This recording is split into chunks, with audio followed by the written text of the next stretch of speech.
तम कवेत्यजम्बोफलचारुभक्षणम् उमासुतं शोकविनाशकारकं नमामि विघ्नेश्वरपादपङ्कजं नमामि विघ्नेश्वरपादपङ्कजं।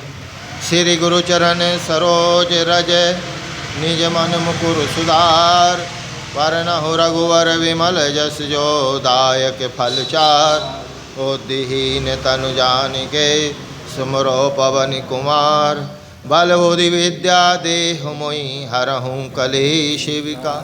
कथा आरंभन होत है सुनहु वीर हनुमान राम लखन और जानकी लावो यही स्थान।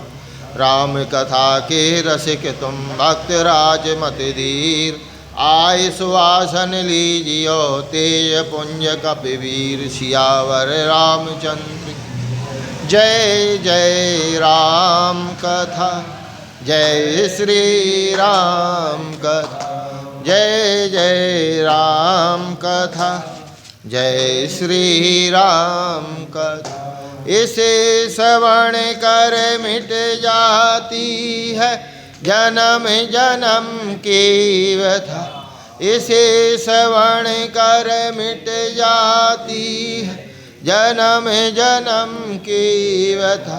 जय जय राम कथा जय श्री राम कथा जय जय राम कथा जय श्री राम कथा। बोलिए सियावर रामचंद्र भगवान की। आज एकादशी है और एकादशी के पर्व है। ये एकादशी पर्व कहा जाता है। भगवान ने कहा है, नारायण भगवान ने कहा है कि जो एकादशी व्रत रह लेगा, मेरा एकादशी व्रत रहेगा, उसे किसी भी प्रकार के कोई अनुष्ठान करने की जरूरत नहीं है। जो जीवन में एकादशी व्रत का पालन करता है वो मेरे ही एक संपूर्ण अनुष्ठान है। तो यहाँ पर नारद जी ने शंकर जी से संवाद किया। वैसे अधिकांश नारद जी अपने पिताजी ब्रह्मा जी से करते हैं, लेकिन यहाँ पर नारद जी ने महादेव जी से संवाद किया। नारद जी कहते हैं कि हे प्रभु, एकादशी का व्रत क्या होता है। अब देखो कौन सी एक कथाएं आती हैं तो विषय आता है कौन सी एकादशी है। यहाँ पर नारद जी ने महादेव जी से पूछा कि एकादशी व्रत क्या है और यह व्रत क्या फल देने वाला है और कैसे किया जाता है, ये व्रत के बारे में बतलाएं। तो शंकर भगवान कहते हैं कि नारद जी सुनो, श्रेष्ठ मुनियों को भी इसका अनुष्ठान करना चाहिए। देखो मुनियों के लिए भी लिखा है, जो दिन रात भगवान का मनन करें उसको मुनि कहा गया है। तो यहाँ पर ऐसा नहीं है कि भगवान का मनन चिंतन करने वाले लोग व्रत ना रहें, उनको भी रहना चाहिए। इसलिए शंकर भगवान ने कहा, नारद जी, जो मुनि लोग हैं, श्रेष्ठ मुनि लोग हैं, उनको भी इसका अनुष्ठान करना चाहिए। देखो व्रत को ये अनुष्ठान कहा। अभी हमने कहा आपसे कि एकादशी एक अनुष्ठान है और यह अनुष्ठान पापनाशिनी है। 4 नामों से जाना जाता है। सबसे विशेष 4 नाम क्या हैं? जया, विजया, जयंती और पापनाशिनी। इन 4 नामों से इसको जानते हैं। जय, विजय और जयंती और पापनाशिनी। कहते हैं कि इसको शुक्ल पक्ष की एकादशी यदि पुनर्वसु नक्षत्र के दिन हो तो जया कहलाती है। जिस दिन पुनर्वसु नक्षत्र हो जाए शुक्ल पक्ष में और एकादशी पड़ जाए वह जया एकादशी आती है। और कहते हैं शुक्ल पक्ष में द्वादशी को श्रवण नक्षत्र हो जाए तो विजया कहलाती है, और शुक्ल पक्ष की द्वादशी को रोहिणी नक्षत्र कहला जाए तो जयंती कहलाती है। और कहते हैं शुक्ल पक्ष को द्वादशी को पुख नक्षत्र हो जाए तो पाप नाशनी कहलाती है। जो एक वर्ष तक प्रतिदिन 1 तिल का दान करता है, कहते हैं जो केवल पाप नाशनी एकादशी एक व्रत रहने से उसको उसका बड़ा पुण्य मिलता है। जो साल भर तिल का दान कर लो, 1 तिल का दान बड़ा महत्व का होता है। 10 दान होते हैं, 10 महादानों में तिल का दान होता है। तो 1 तिल का दान जो प्रतिदिन करता है 1 वर्ष तक, और एक व्रत पापनाशिनी रहने से उसका ही पुण्य मिलता है। और कहते हैं जो व्यक्ति एकादशी पापनाशिनी पुक नक्षत्र में रह लेता है 1000 एकादशियों का भी व्रत का पुण्य मिल जाता है। इस दिन कहते हैं भगवान श्री कृष्ण, युधिष्ठिर जी भी पूछते हैं तो शंकर भगवान कह रहे हैं कि नारद जी, युधिष्ठिर जी ने पूछा था भगवान श्री कृष्ण से, नक्त व्रत और एक भुक्त व्रत, इसका क्या फल है, क्या पुण्य है। व्रत 2 प्रकार का होता है, देखो, एक नक्त व्रत और एक भुक्त व्रत। तो ठीक है, नक्त व्रत और एक भुक्त व्रत। एक भुक्त मतलब नाम है यह। तो भगवान श्री कृष्ण कहते हैं कि अगहन के महीने में मार्गशीर्ष शुक्ल पक्ष, कृष्ण पक्ष जब आए तो एकादशी तिथि का व्रत करना चाहिए और द्वादशी तिथि का उपवास, कहते हैं जिस दिन एकादशी और द्वादशी मिली हुई हो वो व्रत रहना चाहिए। तो वैसे कल एकादशी लग गई थी लेकिन वह व्रत के लिए मान्य नहीं थी। आज एकादशी के संग द्वादशी है तो आज व्रत रहना चाहिए। तो एक भुक्त रहे, कैसे रहे? एक भुक्त का मतलब 10वीं के दिन भोजन कर ले, शौच संतोष आदि नियमों का पालन कर ले और उसको नक्त जानना चाहिए। एक दिन पहले एक टाइम भोजन कर ले तो नक्त व्रत होता है, अगले दिन भोजन नहीं किया जाता है। और सन्यासियों के लिए लिखा है कि दिन के 8वें भाग में रात को भोजन निषेध है। ब्रह्म मुहूर्त में रात का 8वां भाग क्या होता है? सुबह के समय निषेध है। 10वीं की रात जब बीत जाए तो एकादशी के दिन प्रातः काल इसका नियम ग्रहण करें। कोई भी, हमने आपको बतलाया था कि व्रत दंत धावन के समय संकल्प लिया जाता है। मल मूत्र त्यागने के बाद और दंत धावन कर रहे हो तो उस समय कोई भी व्रत हो, संकल्प लिया जाता है कि आज हम एकादशी रहेंगे। फिर स्नान किया जाता है, स्नान का पुण्य मिलता है। व्रत के दिन यदि कोई स्नान करता है तीर्थों में, तालाब में और धामों में तो उसका बड़ा पुण्य मिलता है। यदि नहीं जा सको तो घर में ही तीर्थों का नाम ले लो। गंगा, कावेरी, सरयू, महंतनिया, चर्मनमती, चावेतका, सुरनद्या, महानद्या, गंगा दिव्यई स्नानम, तो इन तीर्थों का नाम ले लें। तो कहते हैं स्नान करना चाहिए। और कहते हैं कि व्रती पुरुष को चाहिए कि एक चित्त दृढ़ संकल्प होकर के क्रोध और लोभ को त्याग कर दे। व्रत के दिन क्रोध ना करे और लोभ ना करे। क्रोध तो जब आता है जब हम या पिछली बातों को याद कर लें, किसी की दुराचरण को, तो क्रोध आ जाता है। और लोभ जब आता है जब हमें किसी प्रकार की ममता मोह हो जाए तो लोभ बढ़ जाता है। और कहते हैं व्रत के दिन पाखंडियों से दूर रहो। पाखंडी लोग जो झूठ बोलते हैं, मिथ्यावादी हैं, ब्राह्मण निंदक हैं, जो ब्राह्मणों की निंदा करते हैं, अगम्या स्त्री का गमन करने वाले दुराचारी लोग, परधनहारी, इन लोगों से बातचीत नहीं करना चाहिए। क्योंकि ये लोग कोई सात्विक बात नहीं करेंगे, सत्संगी बात नहीं करेंगे, ये पाप की विषय में ही चर्चा करेंगे ये लोग। और कहते हैं भगवान केशव की पूजा करे, एकादशी के दिन भगवान को भोग लगाए और धर्मशास्त्र का मनोरंजन करे, भगवत चर्चा करे, भगवान की कथा के बारे में कहे। व्रत के दिन भगवान की कथा की ही बात करना चाहिए। यदि कहते हैं कि हे युधिष्ठिर, रात्रि में जागरण का भी बड़ा नियम है। ब्राह्मण को दक्षिणा दे, यदि व्रत में त्रुटियां हो गई तो क्षमा मांग ले, ब्राह्मणों से क्षमा मांग ले।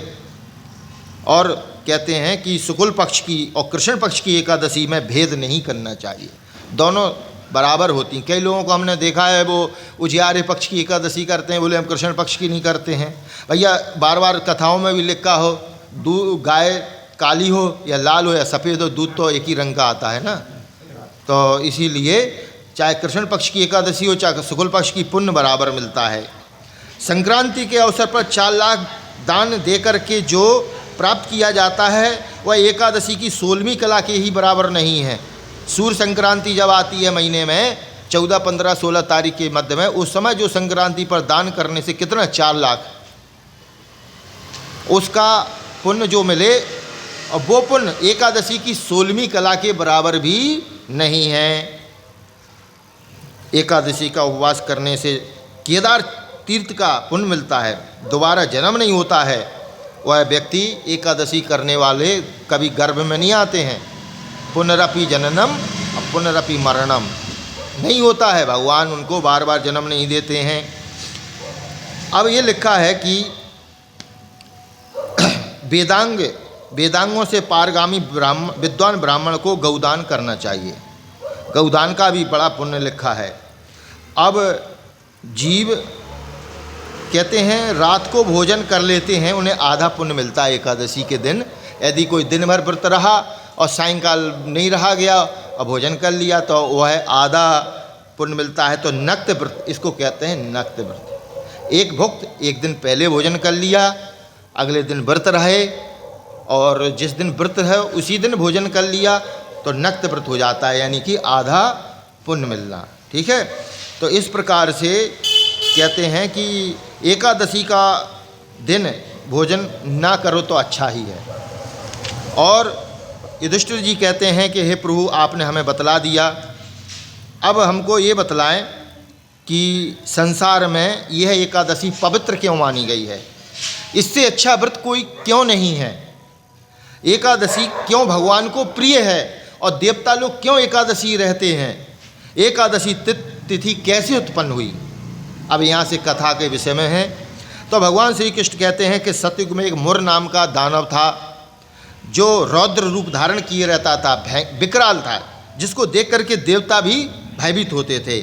उसने इंद्र को भी जीत लिया था और कहते हैं कि देवताओं को जब स्वर्ग से भगा दिया तो इंद्र महादेव के पास गया और सारी बात बतलाई कि हमको मुर नाम के राक्षस ने स्वर्ग से निकाल दिया। तो शंकर भगवान ने कहा कि स्वर्गलोक से हे देवताओं, तुम लोग मेरी शरण में आए हो, इससे अच्छा है कि नारायण भगवान की गरुड़ध्वज की शरण में जाओ, वो ही इस समस्या का हल निकालेंगे, तुम्हारी रक्षा करेंगे। तो भगवान श्री कृष्ण कहते हैं युधिष्ठिर, महादेव की बात सुनकर के देवताओं के साथ शंकर भगवान भी नारायण भगवान के पास पहुँचे और हाथ जोड़ करके नारायण भगवान की स्तुति करी। नमो नमो देव देवेशम देवदानव वंदिता दैतारे पुंडरीकाक्षम त्राहिनो मधुसूदन। हाथ जोड़ करके सबने विनती करी। तो कहते हैं कि इस प्रकार से प्रार्थना करने पर इंद्र बोले कि हे प्रभु, आप हमारी रक्षा करें, मुर नाम के राक्षस ने हमको हमारे देवलोक से हम लोगों को भगा दिया है, अब हम क्या करें।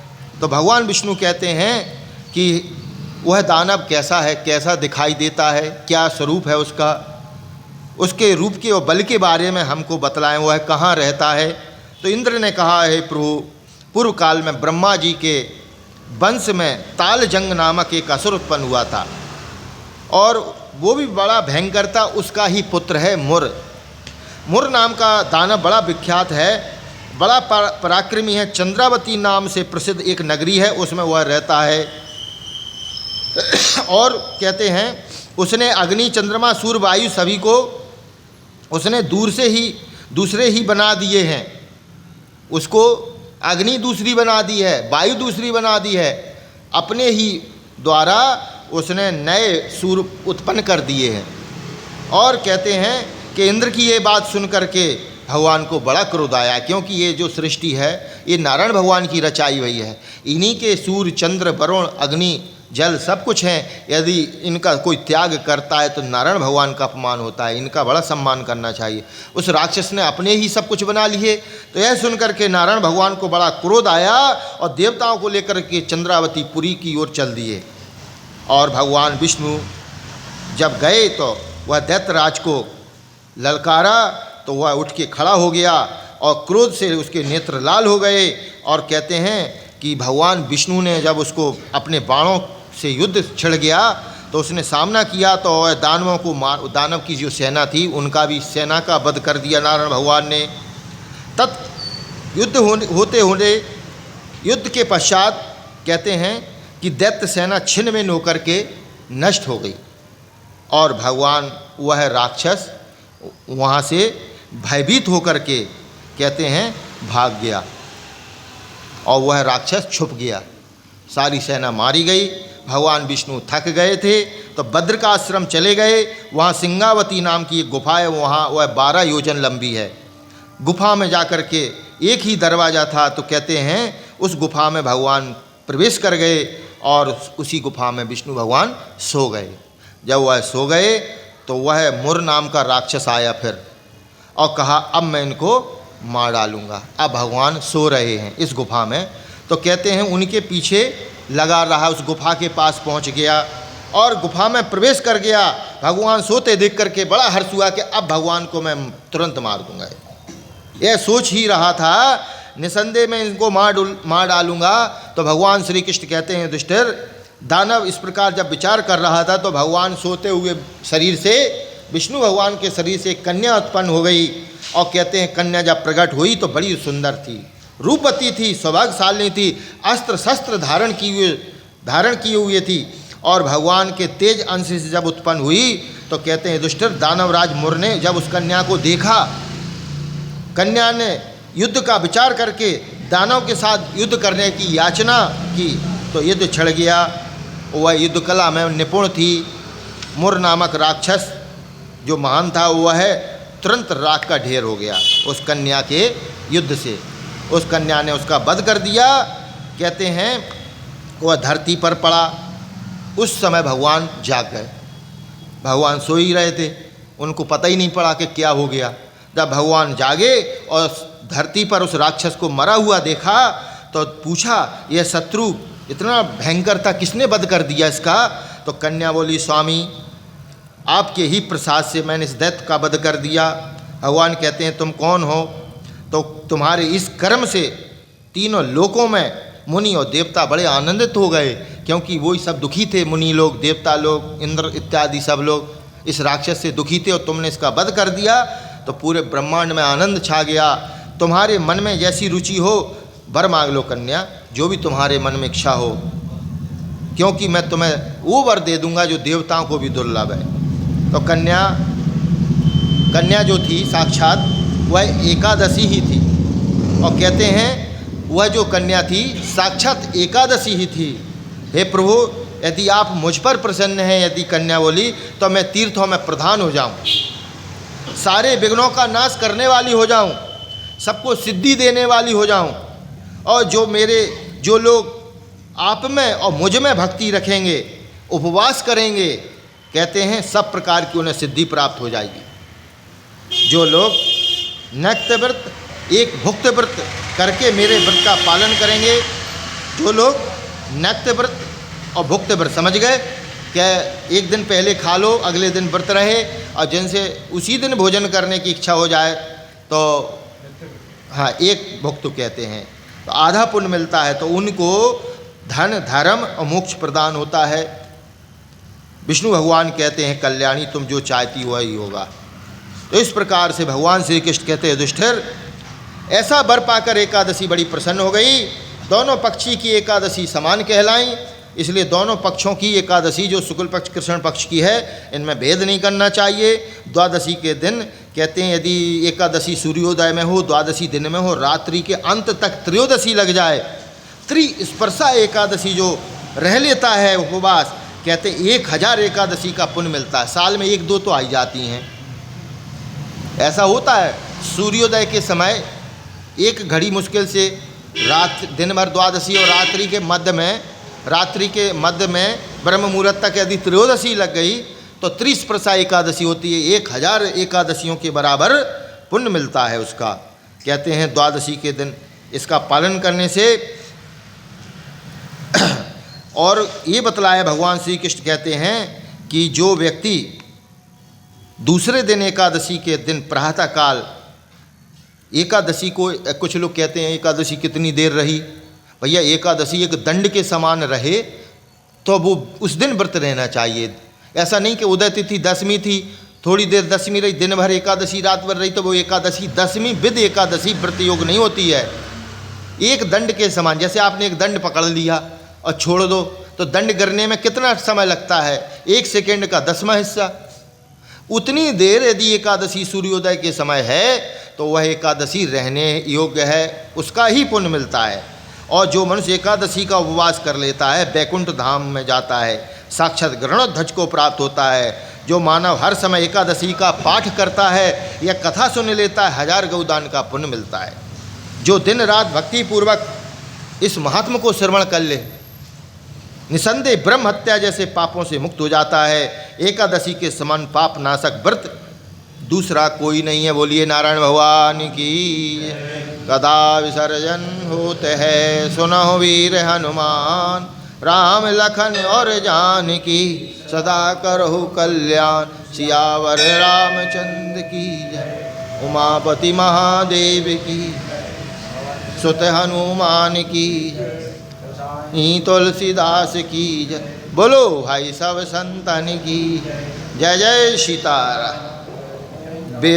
मैं पंडित निर्मल व्यास, पुजारी शिव मंदिर केकेपुरी, वेदांत भक्ति चैनल के सभी दर्शकों को उत्पन्न एकादशी की, आज जो एकादशी उत्पन्न हुई है, सभी को सीताराम, राम राम, जय सीताराम। अभी आपने एकादशी महात्म्य सुना, जिसमें से विशेष रूप से उत्पन्ना एकादशी, जिसमें एकादशी की उत्पत्ति की कथा इसमें है। और एकादशी दिन में प्रातःकाल भले एक थोड़ी देर के लिए भी हो तो उसी एकादशी का महात्म्य है। और विशेष रूप से इसमें 2-3 बातें और सभी हम श्रोताओं को आज ज्ञात हुई कि एक भुक्त और दूसरा क्या शब्द था पंडित जी? नक्त भुक्त। तो नक्त का मतलब जिस दिन व्रत है उस दिन भोजन यदि किया जाए तो उसका पुण्य फिर भी मिलेगा, और बहुत बड़ी राशि का आधा भी, कोई कहे 1 करोड़ का आधा आपको दिया जा रहा है। तो इसमें जो इन्होंने फल बताए हैं वो बहुत बड़े हैं, और इसमें निराश होने की कोई बात नहीं है। यदि कोई आधा भी प्राप्त करे बहुत बड़ी राशि का तो बहुत बड़ा। विशेष रूप से जो लोग सामर्थ्यवान हैं तो वो लोग एक भुक्त करें, और जो सामर्थ्य थोड़ा सा कम है, शारीरिक स्थिति भी देखना आवश्यक है, वो नक्त करें। और एकादशी व्रत, पंडित जी संकल्प हम आज उत्पन्ना को ले रहे हैं कि आप जब एकादशी हुआ करें तो एक दिन पहले हमें बता दिए गए। वहाँ चित्रकूट में जब हम रहते हैं तब तो कोई बात नहीं है, यहाँ थोड़ा सा कई बार पता नहीं चल पाता और बाद में पता चलता है। तो इस प्रकार से भक्ति वेदांत चैनल के श्री चौबे जी भी यहाँ आए और उन्होंने हमारे मंदिर की गतिविधियों को अपने चैनल के माध्यम से सब जगहों पर तक पहुँचाने का जो एक दिव्य कार्य किया है, उसके लिए उन्होंने बहुत बहुत साधुवाद। जय सीताराम।